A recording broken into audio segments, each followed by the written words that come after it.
Episode 164 of Ask Jack D. Today I take a question around loneliness. What is it? Do I do it? And how do I cope with it? 28 and I'm trying to shape history. Pulling from the sky for some strength to take with me. Line up the stars, fly away quickly and push the world forward like a tidal wave hit me.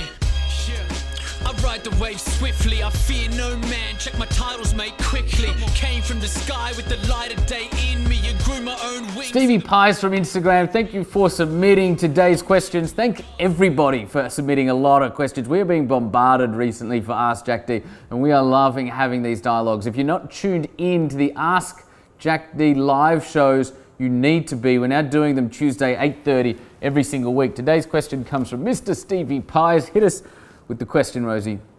Okay, great question, Stevie. Do you ever feel lonely as an entrepreneur? How do you cope with it? Do you ever feel lonely as an entrepreneur? How do you cope with it? Really good question, Stevie. Firstly, let me start by saying I can relate to what you're saying. As an entrepreneur, business owner, a leader, a manager, anybody that carries a certain responsibility and leads other human beings, often has to be the strong one, right? Often has to be the dependable one, which means we often have our brave face on, which can be slightly isolating because it's like, well, who do I be vulnerable to? And when do I just kind of put my heart on my sleeve and just lay it all out there? Loneliness isn't something that I've ever done much of. And let me sort of reflect on why to give you guys some substance as to how you might be able to adopt a similar paradigm.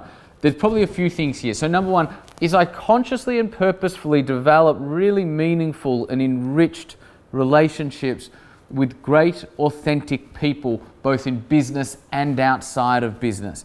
And so while I would like to think I am a dependable leader for everybody that's around me, I'm still completely authentic. But I probably don't get stressed very often or anything like that anymore. But let's say when I used to, I'd usually just find somebody that I could open up to, right? I don't have a problem with being vulnerable. I have a problem with being weak, particularly in front of the people that need you to be strong. So I'm not talking about being sloppy or lowering your standards or not being the leader your people need you to be, but I am talking about becoming comfortable, having honest and authentic conversations with people, and they might be people within your team that are mature enough and have an EQ high enough to be able to understand what's going on and can have that discussion, right? So build meaningful relationships with great people that you feel okay, in fact feel great about being vulnerable with. The second thing is that I'm always obsessing about something, right? The overarching thing is always, our vision is to push civilization forward by enabling more people to live on purpose. And so my year is usually broken into quarters, if you like, and I'll generally do a macro project, and that might be the build of a business, it might be the build of a department, it might be obsessing about our programs, it might be writing a book, and I can never just do one thing. There's always the rest of my world that I need to be overseeing and ensuring everything still is working effectively. However, I'm always obsessing probably about several things at any given moment. And so this means that I would never sit down and long for something, because if I sit down, I'm probably thinking about whatever I'm obsessing over in that moment. I don't know if that's a good thing or not, but it means that I don't get lonely much. Then the third and last thing I will say is I'm always obsessing about learning, right?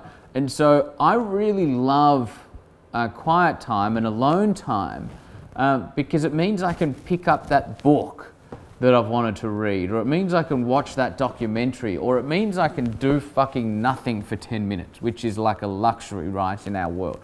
It means I can watch a movie or light the fire or go for a swim. It means that I have a freedom, and whether I'm directly learning by reading a book or whether I'm just going for a swim and thinking about stuff and therefore learning in a very different way but an equally important and effective way, there's always stuff that I'm sort of striving to become and striving to do and working out and working through, which means that I'm so in love with the journey and I'm so intimately connected to the people around me who are all coming on this journey towards this vision with me, that I very rarely get lonely. So I implore you to watch this again, go back to the start, watch this episode again, and watch it through the lens of what could I apply around what Jack's saying to me in my life. And I want to leave you guys with this question. How do you deal with loneliness? Because this is a real thing for entrepreneurs, leaders, managers, everybody that carries a bit of weight.